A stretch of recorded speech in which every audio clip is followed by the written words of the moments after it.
మంచి సక్సెస్ రావాలని మనస్ఫూర్తిగా కోరుకుంటున్నాం మేమందరం కూడా. అండ్ ఇప్పుడు మా ఉల్కా గుప్తా గారిని మాట్లాడవలసిందిగా రిక్వెస్ట్ చేస్తున్నాం. One of the fantabulous and fantastic actor she is. అందరికీ నమస్కారం. Thank you so much MS Raju sir, thank you so much Vijayalakshmi గారు, థ్యాంక్ యూ అందరూ.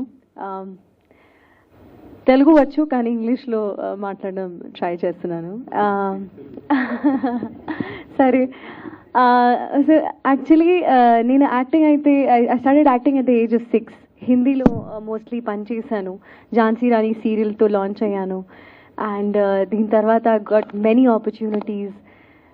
అండ్ బట్ ఎప్పుడు I never thought, I've done quite many movies. Rudhramadevi, Andhra Pori అన్ని movies చూశారు. ఇప్పుడైతే Kerala Story just release అయింది. But I remember I was on the sets of Agada only, and we were doing some night shoot at Ramoji, and that's when I got my call for Kerala Story 2. I think MS Raju sir has been very, very lucky for me. And it is going to be so on.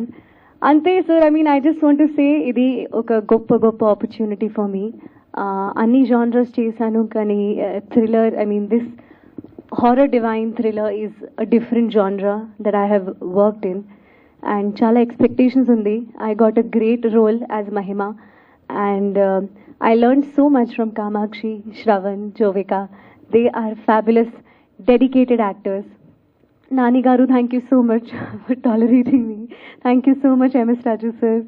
Thank you the whole direction team, and just chala thank you. Cinema hit avvali korukuntunnanu. ధన్యవాదాలు. Thank you so much అండి. Yes అండి, ఇప్పుడు